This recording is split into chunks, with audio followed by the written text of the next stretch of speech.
Now back to G.I. Joe. Hi guys, welcome to another edition of Dave C's G.I. Joe commentary. In today's video, I'm going to show you a game that me and Shane play to have G.I. Joe battles. And I know everybody in the 80s when we were younger, we had our friends over and you know, different neighborhood friends or maybe cousins or people that you knew down the street and stuff, and always had battles. And I remember back then there was no real shape or form to it. You would just kind of, you know, put them all together and, you know, fly a plane over here or a boat over there and, you know, all that different stuff.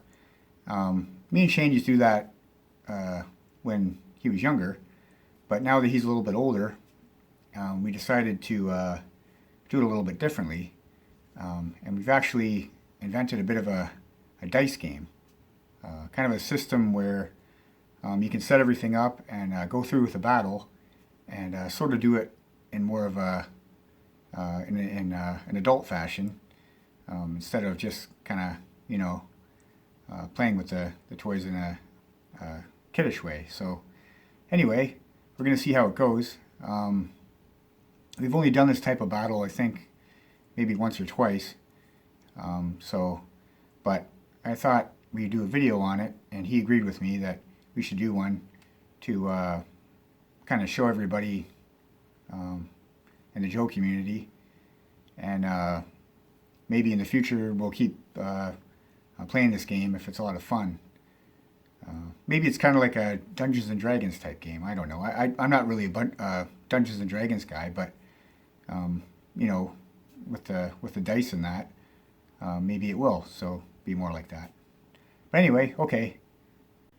So we decided on some rules and instructions for the game, and pretty much what you have to do is you roll these die, and depending on what your dice roll is, you can win a battle, an individual one or a larger scale one. So we've written down on a couple sheets of paper all of the participants that are going to be in the battle. And Shane's chosen to be Cobra today, and I've chosen to be Joe's. So for the Joes, the three commanders are Hawk, Duke, and Flint. And they're all +3s. Snake Eyes is a +4 because he's the ultimate soldier, of course. And then there's Stalker, Scarlet, and Gung Ho are all +2s. And then all of the other ones listed underneath them don't get any pluses on the dice, but they are all of the other Joes in the battle. So there's the list there that we've chosen. And for Cobra, there's Cobra Commander, Destro, and the Baroness. They're the Cobra leaders. They're all +3s. Storm Shadow, the Cobra Ninja, he's a +4. And then there's Zartan, Firefly, and Major Blood, all +2s. And underneath them is a list of all the other Cobras that will be involved in the battle, and they're not pluses either to the dice. And there's 13 Cobra soldiers and officers. That's why I've done that there. And then over here we've got the headquarters and vehicles involved. And for the Joes, I put together 4 1983 bases and the MCC from '87 as a headquarters, and it's +4. And we didn't want to have too much in this battle. Well, for one, because of the space. I mean, to have a full-scale battle, we'd have to use half of the house for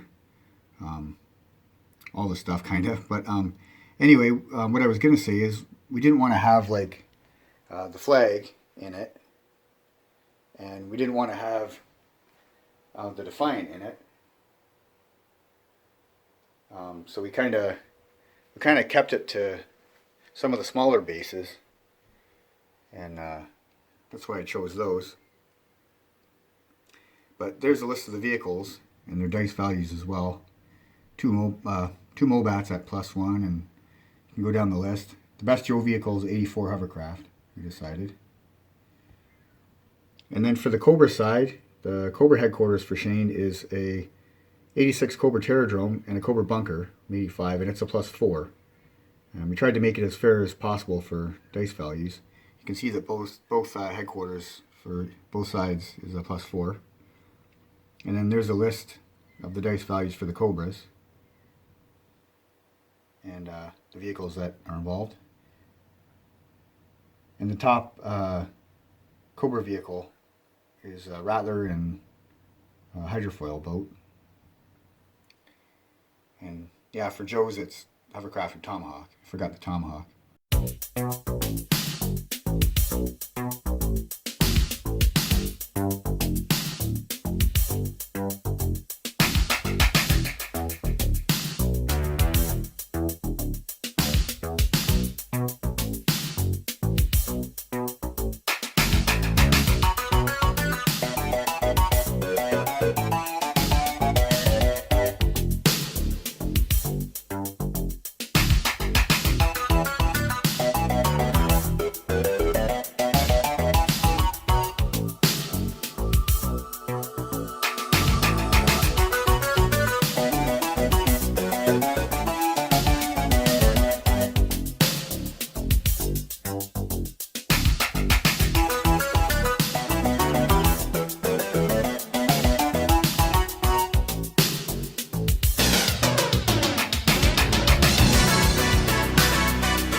Anyway, pretty excited about starting this battle, and we have most of it set up now.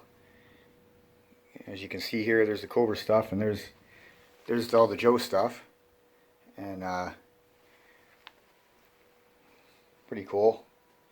Hasbro made more larger Joe playsets, of course, everybody knows. So we were thinking of adding another Terradrome to our collection just to have battles more fair, because when you look at the size of the base for the Joes, and that's not even including the Defiant or the big old USS Flag, it kind of makes Cobra look kind of puny. But with the dice values and whatnot, I think it'll turn out to be a fair battle.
first move in the battle is Muskrat from G.I. Joe against Crocmaster, who are both just plus zeros, so just dice value. So Shane rolls a 6.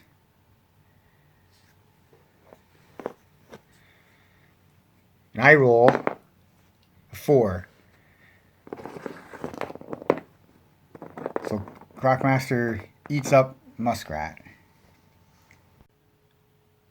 Okay, in this one, Shane as Cobra is plus 5.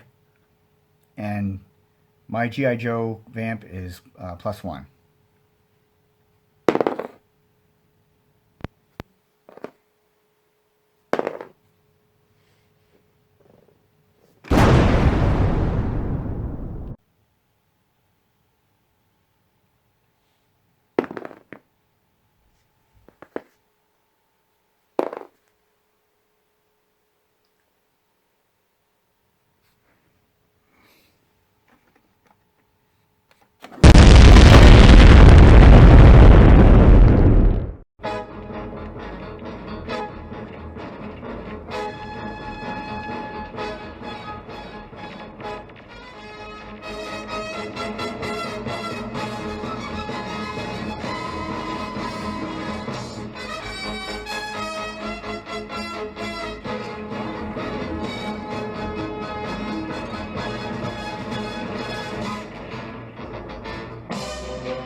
At this point in the battle, the Joes are attacking the Terradrome, and because there's 4 Joes, it's a plus 2.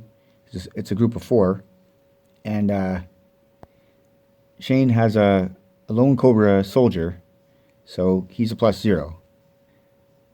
So I roll a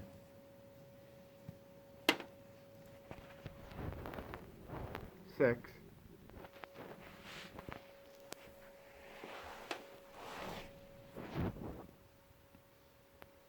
And Shane rolls a 1.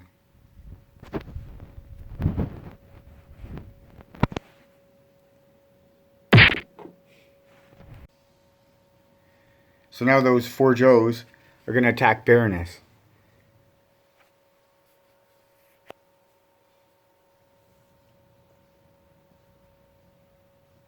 3 plus 2, so that's 5.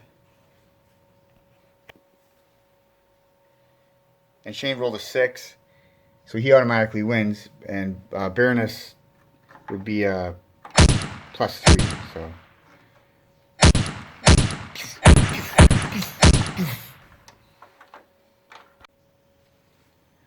Jinx, on a heavy machine gun, is going to attack a Night Viper in front of the Terradrome. I rolled a 1. Shane rolls a 5.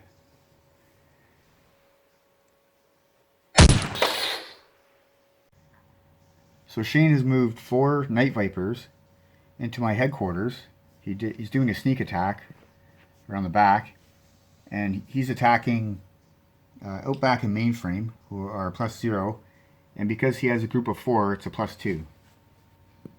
So he rolled a 2, so that's 4, and I rolled a 6.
So at this point, Cobra has had a lot of the luck of the draws with the dice.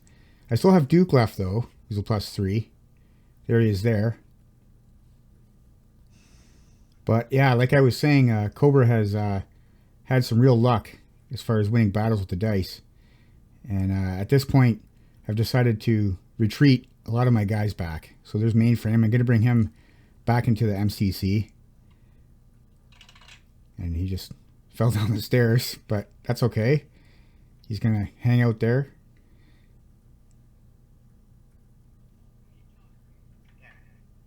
And then next, I brought Dial Tone back behind General Hawk, who I still have alive, which is good because he's a +3 as well. And I still had Flash left, so I'm bringing him back there, and he's going to guard the stairs.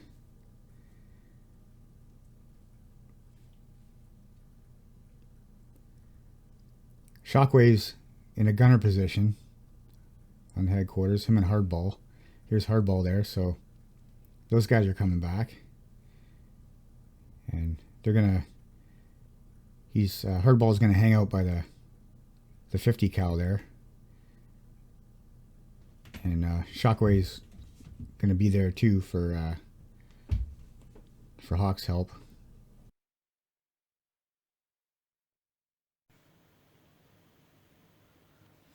So Shane has a Rattler, and it's worth 8 with the 2 figures in it, Zartan and Baroness. And he's attacking my base with Duke, which is worth 6 in total. So Shane rolls first. And he gets a 6. So I can't win.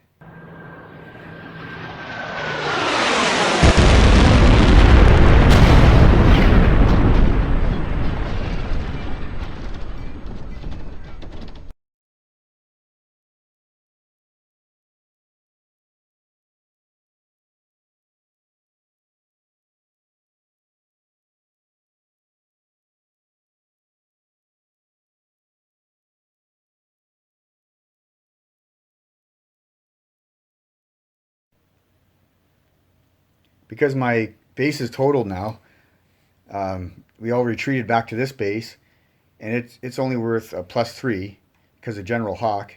And in it I have Flash, Mainframe, Shockwave, Dial Tone, Hawk, Hardball, and that's it. So, and Shane's attacking with the Rattler. That's worth +8. He rolls a 4. I rolled a 4. So Shane wins.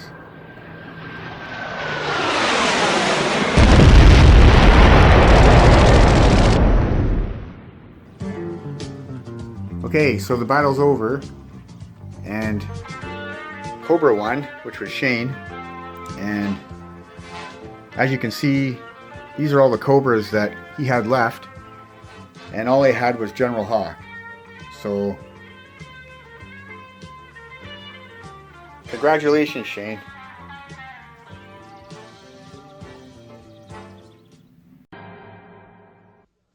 G.I. Joe will return after these messages.